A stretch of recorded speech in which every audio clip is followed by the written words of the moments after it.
mugwumps. They're everywhere. They're speaking out. Board meetings, City Hall, Town Square, Courthouse, State House, even the White House. They must be stopped. They are disruptors.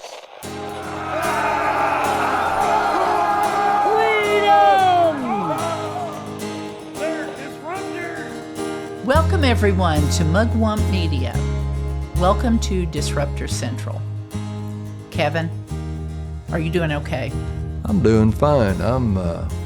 What was our good friend Randy used to say, finer than frog's hair? Finer than frog's hair. Mm-hmm. It's been a long time since I heard anybody say that, other than you. Yep. Good friend. Yes. We used to had ministry that we did with him. It was really neat. He passed away a few years ago and left the world a little emptier place for us. So we loved our friend Randy. Yep. Yeah, well, folks, this evening, I wanted to share something that I got stuck on today. And I had several things swimming around in my head. We just did an interview with sweet Lisa Durnell, which we're going to put that out maybe sometime this week. We're not sure. We've got a lot of stuff going on right now, but I got this stuck in my head. It was something that came out, and there is such a controversy. I told Kevin, I just felt like we needed to talk about it. The body of Christ is very divided on Israel right now. And what came out is so good because it speaks absolute clarity as to what's going on and what's not going on. And I just really wanted to share that with you all today. Anyway, but a couple of other things that I wanted to talk about. Kevin, what day is it? Well, I don't remember. I guess maybe I'm not finer than frog's hair. My memory slipped. I believe it is Wednesday. It's shutdown day. Oh, yes. Yeah, the government shut down. Yeah. I hadn't noticed. I know. We had a lady call us today, and she said, "Are you open?" And I said, "We are." She said, "Well, I thought maybe because the government was shut down, you wouldn't be open." And I said, "No." I said, "They don't pay us. We just give them money. So we're still open. We still got to make money." Yep. Yeah. Somebody's got to pay the employees that are still going to get paid for the federal government. That's right. Mm-hmm. Yeah, we still got to pay taxes, and we'll see where that all ends up. Yep. Now, in history, we like history. The last shutdown began on December 18th, 2018, and ended January 25th, 2019, 35 days, Kevin. And I remember, of course, Trump was in. It's the Trump mania. They just can't, it's hard for them to actually make a deal with Trump. But I can remember at the time, CNN said something like, it was the longest shutdown in 40 years or something like that. Always the biggest, the worst, it's a catastrophe. Always. Everything is. Yeah, always. But you know what, Kevin? If I was a betting woman, you want to wager?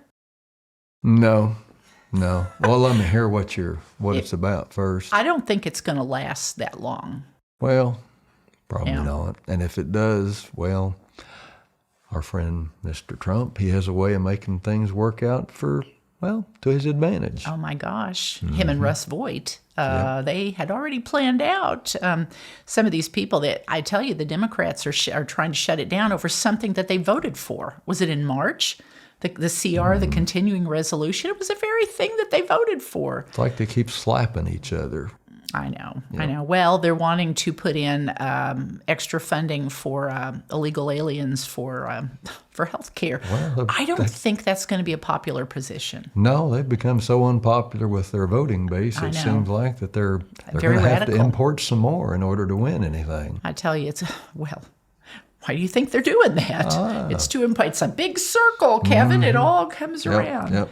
Anyway, but I seriously don't think it's going to last that long. I think it's not necessarily the popular position or stance to have. So I guess we'll see.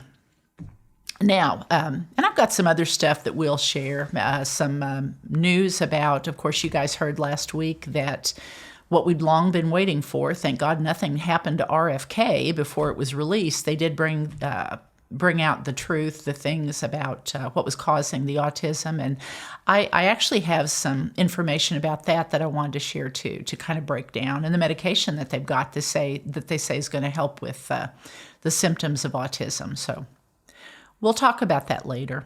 Like I said, I got stuck on this, and I just really think that this is something that we needed to visit with. Now,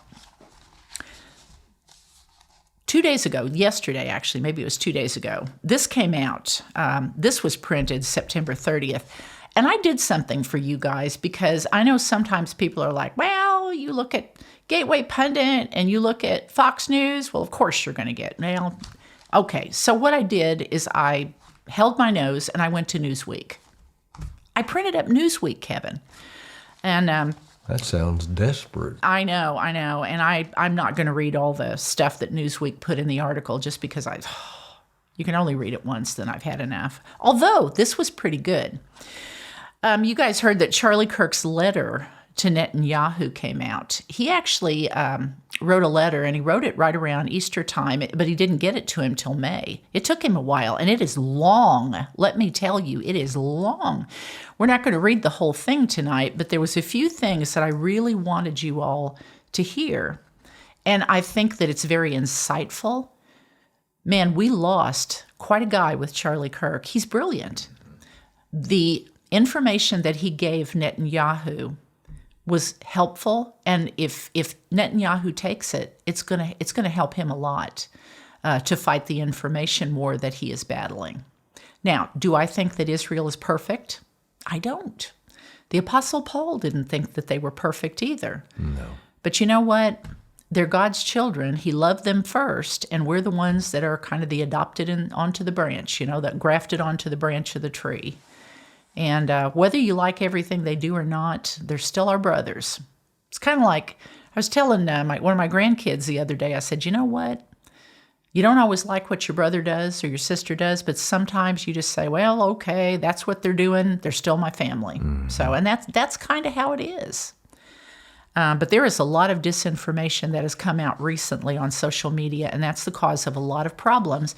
There are a lot of conservatives and a lot of young conservatives, and this is what Charlie was writing him about, is the fact that they need to start fighting back on social media and doing what Charlie did. Mm-hmm. If they follow, he laid the whole plan out, the textbook of how they could actually give themselves a better image on social media and stop turning everybody against them.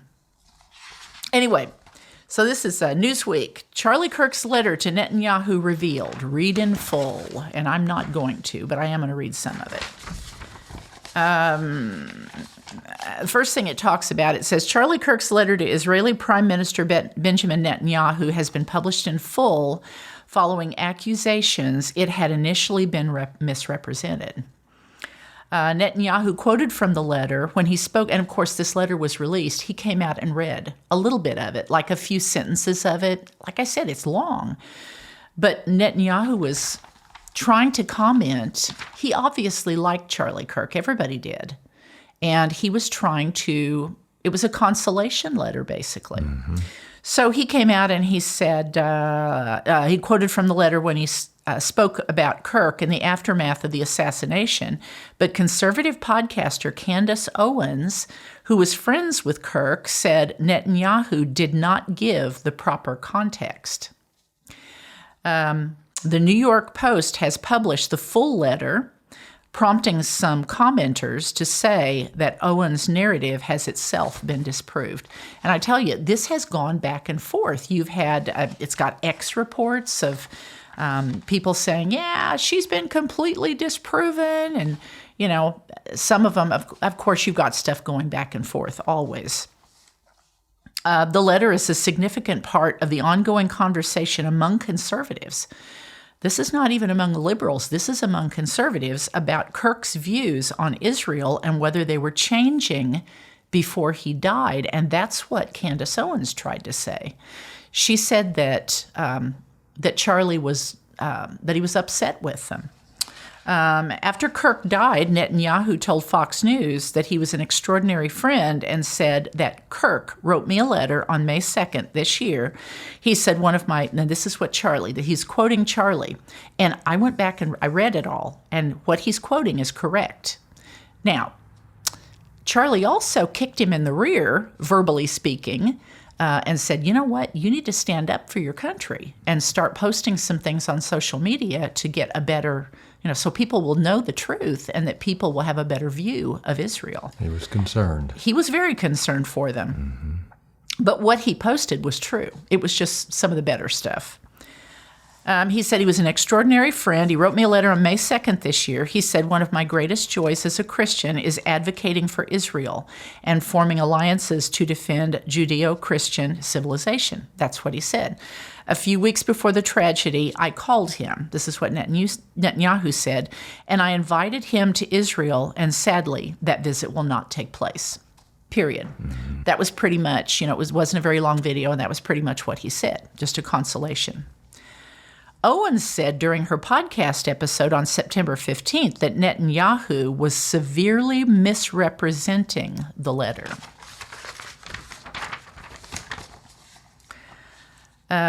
She also said that he should publish the letter's entire contents, like don't start with just 2 sentences, publish the entire thing, which was good. Because that's exactly what I think the New York Post did at first. And then, like I said, I went to Newsweek, and they published it along with some of their comments. She said, Bibi's hiding it up like Charlie just in May said, hey, you know what? I just want to write a love letter to Israel. And that's not how it happened. What she's saying, what he said is not the whole thing. It was the rosy parts. What she said was not true. It was false. I'm just going to flat out tell you because I read the whole letter, and what she said is misrepresenting. I'm going to read, and I'm going to go past. I'm not even going to attempt all these pages of Newsweek commentary. Believe me, you don't want to hear it all. Although they didn't do too bad. They actually did pretty good. This was his letter in full from the desk of Charlie Kirk. Dear Mr. Prime Minister, one of my greatest joys as a Christian is advocating for Israel and forming alliances with Jews in the fight to protect Judeo-Christian civilization, just exactly what Netanyahu said. And I didn't know this. Most recently, I'm proud to have taken over Ambassador Huckabee's show on TBN. Isn't that great? Yes. I didn't know that. Where we support Israel continually and the Jewish people. And then he talked about Islam spreading. He said, as Mohammedanism spreads into Western societies, it's critical that Jews and Christians stay united in the effort to contain and roll back radical Islam and Sharia law. The enemy of my enemy is my friend. Whether you agree with everything Israel does or not, we need to have each other's backs. And I think pretty much everybody agrees with that, I think, if you're a Christian. He said, I regret to report that anti-Israel and anti-Semitic trends are at record levels on social media, and that's true. These negative sentiments then flow downstream into college campuses, and boy, don't we see that, and they even seep into the conservative MAGA community. I told Kevin, we're not just hearing it started with the young. We're not just hearing it with the young, we're hearing it with older people now. Yes. It's starting to poison the well. It really is. Here's where he starts talking about helping him. He said, my team and I have spent months analyzing these trends and debating ideas that could help you and your country push back against these disturbing developments. Anti-Israel sentiment can undermine American support for Israel. The purpose of this letter, this is why he took the time to write this, folks, is to lay out our concerns and outline potential remedies. Everything written here is from a place of deep love for Israel and the Jewish people. Not quite what Candace Owens said. This took a lot of thought, a lot of prayer, and a lot of time. Well, he says down here that he was so upset that he sat down. He spent a long time on this. He started it at Easter, and he didn't get it to him till May. I think it's important to be brutally honest with those you love. In my opinion, Israel is losing the information war and needs a communication intervention. Yes. His wife, Erica, said that after he died, that he journaled. I don't know if you guys know that, but she picked up one of his journals because she was beside herself. She said, "You're not going to believe this." She told Glenn Beck, she said, he laid out all the plans, all the budgets, everything, all the way through 2028. We lost a great man when we lost Charlie Kirk. Yes. He's brilliant. He did the very same thing for Benjamin Netanyahu here. This was a letter of love. This was a journal of how to win. I started to compose this letter to you on Easter. I should have been focused on my family, but I was getting bombarded with messages on social media about the Israeli army making it difficult for Christians to access church in Jerusalem on Easter. At the time, I didn't see any official statements pushing back on this narrative, and that's when he got the idea. There's nothing. All we're getting is bad reports. I'm having to hear it, and lo and behold, there's nothing. There's no positive to fight back against the negative. It was frustrating because pro-Israel surrogates like me should not be in charge of fact-checking every piece of anti-Israel misinformation that pours into social media. It wasn't just Easter. On my recent campus tours, half the questions I get are about Israel, and they're all negative. I often spend half my time on these campus tours defending Jews and Israel, which I'm proud to do because I love Israel, I love the Jewish faith. I spend endless hours with Dennis Prager over the years studying the Torah. Did you know that? He studied the Torah. Sometimes it feels like I'm defending Israel in public more than Israel's own government. This is shocking, folks. My experience on college campuses matches a recent Harvard-Harris poll, which reported 48% of 18 to 24-year-old Americans support Hamas over Israel. Kevin, that is half. That's frightening. And that's almost half. And that includes the people that voted for Trump. They voted for Trump. They love conservatism. But they're being lost as far as supporting Israel. A culture of death is... Oh, yeah, absolutely. Wow. Supporting Hamas, of all things. Even in young MAGA circles, Israel is losing support. We are getting huge crowds of 4,000 to 5,000 students on some of my college tours. My campus visits are becoming, and this is true, and even now, man, they're rocking and rolling even now, folks. The Charlie Kirk effect is in full effect, and we're going to talk about that with Brett here in just the next few days. Yes. Man, rock star, you better bet. It's been like a rock concert atmosphere filled with conservative patriots, yet on these campus visits, I'm constantly confronted with these questions and statements. Israel is an apartheid state. Why does Israel conduct ethnic cleansing? Why is America subsidizing Israel's genocide against the Palestinian people? No mention of what the Palestinians, what Hamas did to them. Is American aid helping to subsidize Israel's free health care? You know what? That's I don't know. I'd like to know that too. Israel and the Jews are running U.S. foreign policy. This is what these kids think. And a huge bunch of them are conservative. Israel and Jews are responsible for 9/11. Well, I think we've identified this as mostly fake news, and they're hearing it so much. Oh, yeah. Defending Israel is not in our U.S. national interest. Why is Israel trying to drag us into a war in the Middle East? And that's understandable, and he addresses that in the letter. Above are just a sampling of the negative Israel-Jewish comments and questions that I'm confronted with on college campuses. I'm accused of being a paid apologist for Israel, because that's all they're hearing is Charlie. I mean, think about it. Who do you hear that's telling any truth? And if I don't defend Israel strongly enough, I'm accused of being anti-Semitic. I'm trying to convey to you, he's talking to Netanyahu, that Israel is losing support even in conservative circles. This should be a 5-alarm fire. Yes. That's a strong statement. I'm often asked, why is Israel killing so many innocent civilians in Gaza? And he talked about, I know that's not true. I know that you're dropping leaflets. I know you're giving them warnings. This is what he goes on to say.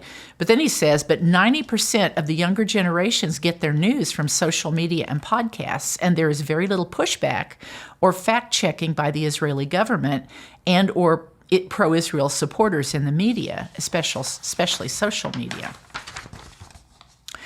I strongly suggest that Israel not always depend on subcontracting their information war efforts to surrogates in America.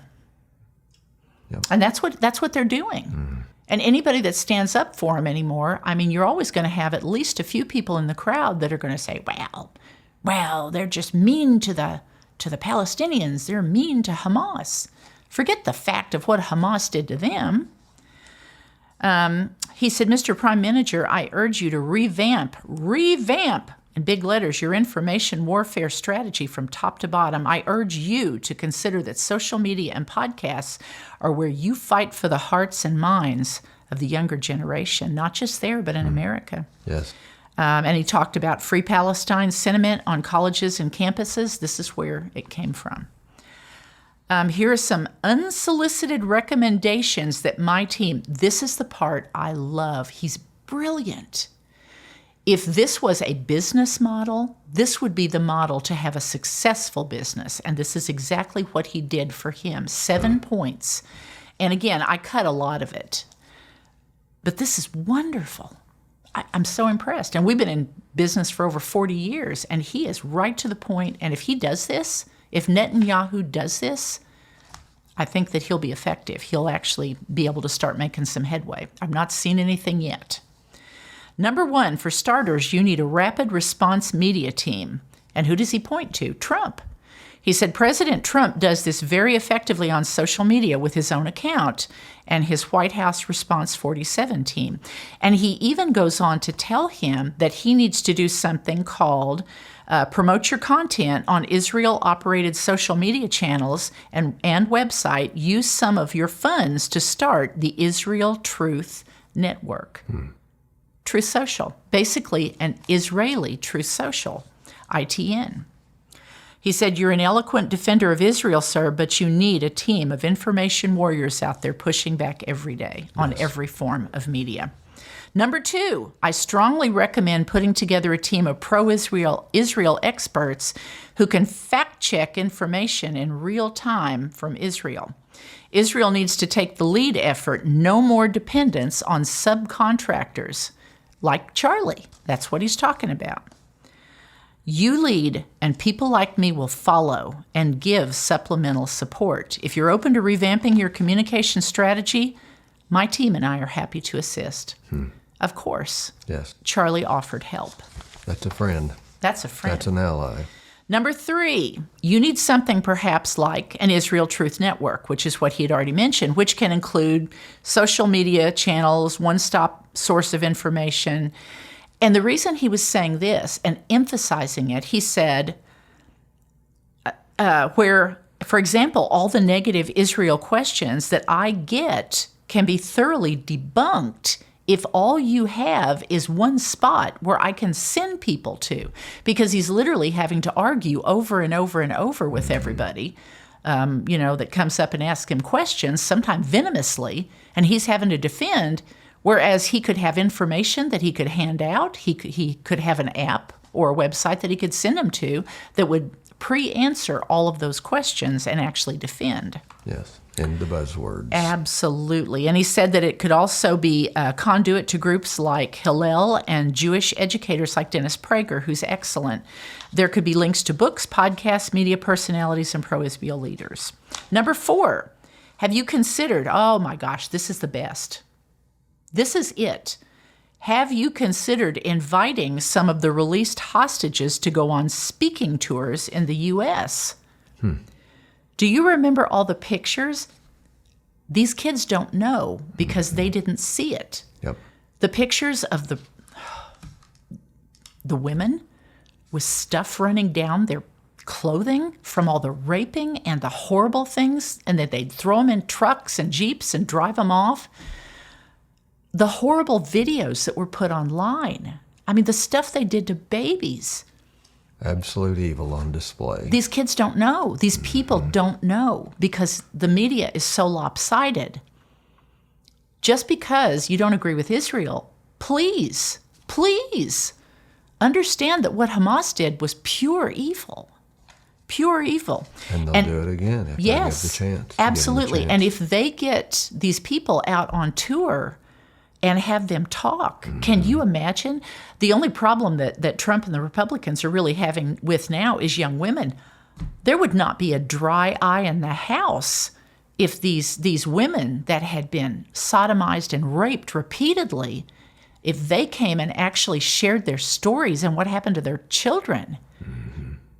I think things would change if these people showed up and actually went and talked. Anyway, he said this could be very effective messaging. These hostages can talk about how Gazan civilians, how Gazan civilians not once offered any empathy or compassion.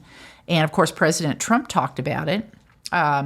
They could also argue that Hamas is committing genocide on their own people by using civilians as human shields and storing weapons in schools and hospitals, etc. And he says this information drips out, but in the regular media, but it's almost non-existent on social media. Number 5, maybe interview, this is wonderful too, maybe interview regular Israelis on the streets and put these videos out on ITN, this Israeli network. That is broadcast in English, too, so it could come over here and people could see it. On the streets, asking them, what do you love about your country?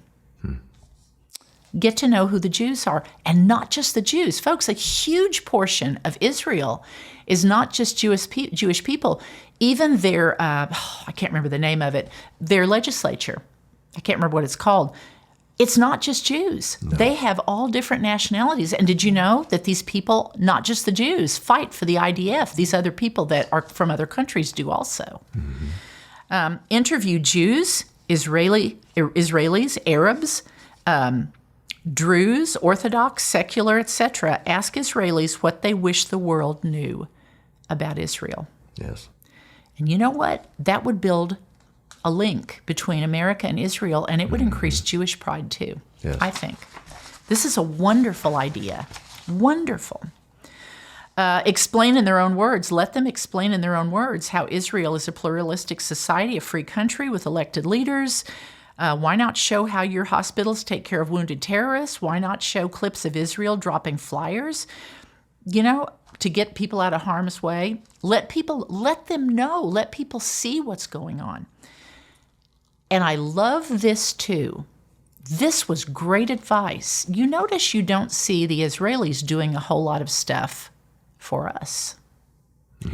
This is one of the things that he said. He said, you need to be part of Team Humanity, Israel. He said, it would have been nice to see an Israeli plane with the Star of David arrive in the U.S. full of supplies after a hurricane. Yes.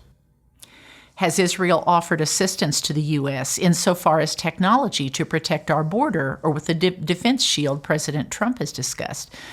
All these kids see is us giving. Yep. They don't see anything returned. That needs to change too. Even if it's just an airplane, like I said, with the Star of David coming and giving relief occasionally. You wouldn't even have to do it all the time. Just come and show that you care also. That would go so far with this generation who is so cynical of government. I don't blame them. Yeah. They've been told so many things. And he goes into that next, too. Number 6, he said Israel could do a better job explaining the Iranian threat. Iran. Among the many conservatives who support Israel, there's a concern that America would become entangled in a quagmire in Iran. I get it. He talks about how his generation were promised that there were WMDs in Iraq, which turned out to not be true. Our generation was lied to by the government of Israel and the U.S. that COVID vaccines were safe and effective. Yes. Israeli intelligence missed the boat on October 7th, but now we're asked to trust Israeli intelligence 100% that Iran is on the cusp of obtaining nuclear weapons. Young conservatives are skeptical of government proclamations. I don't blame them. I get it. Yes. I absolutely understand. Right now, it seems like Israel is primarily relying on Americans to make the case for attacking Iranian nuclear sites. Other than you, these arguments get a lot of blowback in MAGA circles, and other than you, Mr. Prime Minister, I see very few Israelites making their case in the media, social media, or podcasts. Israel should be making its case 24/7 on English-speaking podcasts and social media and websites such as a Rapid Response Team and ITN. Yes. This thing that he's tried, this like Truth Social for Israel. This is wonderful. There's one more. Number 7, a paradigm shift is needed in how Israel presents itself to the world, especially on social media. And he goes on to talk, and I'm not going to read the whole thing, but he goes on to talk about how they really need to look at campaigns, how a campaign presents its candidate. They go out before them, they go in front of them, they answer the questions proactively, preemptively, and that way people can see right up front who they are and what they are. Yes. He said, who is this candidate and what does she stand for, Miss Israel? Right now, there's essentially a massive negative ad campaign spreading on social media. Negative ads, these negative ads are defining this candidate. And he said, like any campaign, the first task for Israel is to define their candidate. Yes. And that is beautifully said. He said, right now, there is not a one-stop shopping resource where younger people can learn about this candidate, Miss Israel. It would be political malpractice to admit or to omit the tools of a website and social media. And he said, sorry for the brutal honesty, but Israel's approach to social media at this point is PR malpractice. Charlie was being a real friend. He was telling him. He was speaking straight, speaking honest, and getting involved in the arena of ideas. That's how Rush Limbaugh would say it. And that's Charlie, right. of course, was a student of Rush Limbaugh. That's right. He made the comment, too, and I won't read it, but he said, it just seems like they're shrugging their shoulders and saying, well, nobody likes us anyway. You know, I remember whenever George W. Bush did that, and I remember how furious I was because we voted for this guy because he was the only option, really. And whenever everybody just trashed him with the long war, rather than coming out like Trump does and speaking to his base and speaking and putting it out there what the truth was, he just shrugged his shoulders and went back in the White House and waited out his term. That's what Israel, unfortunately, seems to be doing, according to Charlie. And you know what? The way he's laid it out, I agree with it. Yes. They need to stand up and be their own. They need to give us confidence and ammunition. This is a war. It's an information war. Absolutely. And we got to show up on the battlefield. Yeah, we're Israel for them. has to show up on the battlefield. They've got to show up. Yes. You bet. We're definitely for them, but they got to show up. Right now, Israel's identity is being fabricated by those who hate her, by a barrage of misinformation in the media, especially social media. Fake news becomes real news if there's no effective pushback. Right. I have a couple of other things I was going to read you, and then I'm going to have Kevin read something that I think is really cool. To sum it up, he said, you should perhaps consider reshaping your Hasbara department. Basically what that is, I believe, is their media, like getting media out to the world, and it's pretty primitive. He said, you got to shape it into something like a political campaign headquarters. Hasbara could be the mothership hosting ITN, that network, where the messaging campaign can be created and then distributed to all the pro-Israel groups, a network, and leaders, and eventually getting to everybody in America. Yes. The majority of staff in these efforts should be in their 20s and 30s. I agree. Don't get offended, older generation. But as I tell you about me and Kevin with our great expertise in all things electronic, not so much. The older generation alone is not going to win the information war on social media. You need to fill the ranks with young people who grew up with cell phones and social media, not pay phones and TV news. That was just funny. He said, I've seen your IDF spokesman. He said that in there? Yes. Oh, my. He was rough. And listen to this. He said, I've seen your IDF spokesman defend Israel standing at a dimly lit podium. This is funny. He said, this looks like a scene out of the 1970s, like some old Walter Cronkite clips of the TV news. You need to tear down your old ways of communicating and start over from scratch. Create a communication and social media platform that is wired to fight back with the same ferocity and determination as the IDF. That's right. And last of all, here's the question. Right before he signed off with his signature. The question is whether Israel has the willpower to step up its game in this information war. From my vantage point, the status quo is not working. Israel is getting crushed on social media, and you are losing younger generations of Americans, even among MAGA conservatives, older ones too. Yeah. It's happening. Yes. In my opinion, you are losing the information war, which will eventually translate into less political and military support from America. The Holy Land is so important in my life, to my life, and it pains me to see support for Israel slip away. Feel free to contact me on my private number below if you would like to discuss this. Folks, he was not against Israel. No. He was kicking Netanyahu in the rear and telling him, you better get your game on, just like we did with the young people in our country. Yes. We love you. We want to support you, but you have to engage in the battle. Charlie did good. He sure did. But he also let it be known, Candace Owens tried to say that he didn't like them anymore, that they weren't doing what he wanted, but that's not the truth. He loved them. Yes. Very much so. Yeah, absolutely. Did you want to read that scripture? If that's what you want me to do. Yes, please. It was from Romans. Paul dealt with the same thing in the book of Romans because there were a lot of people who got really agitated at the Jewish people at that time. They didn't understand who Jesus was, and so many of them don't to this day. But whether you like them or not, they were the first branches on the tree. And you know, like I always tell the grandkids, sometimes you put up with your brothers and sisters, you love them, you try to help them like Charlie did, and not just cast them aside.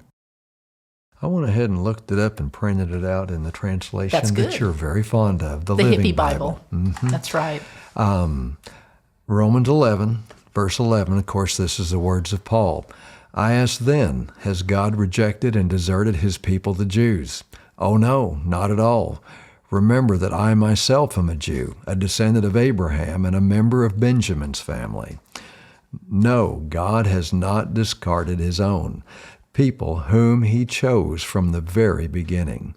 Do you remember what the scriptures say about this?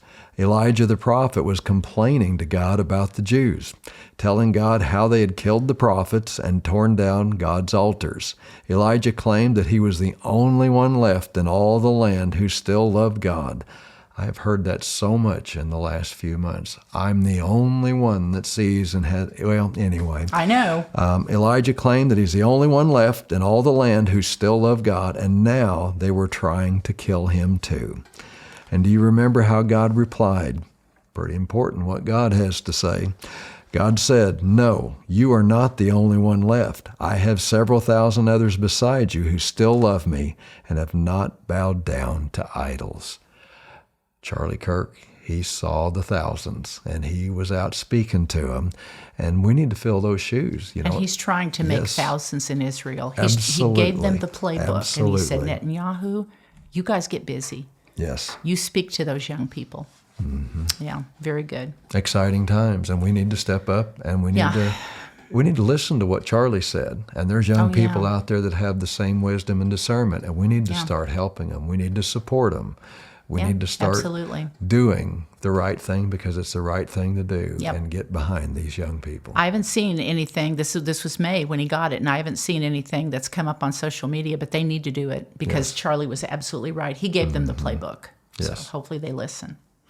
Well, folks, thanks for joining us again tonight. Like I said, it was only really one subject tonight other than making fun of the shutdown. But, this was a big subject, and I just wanted to make sure that you all heard it. And I didn't know if you'd read the letter or not, but it was worth reading.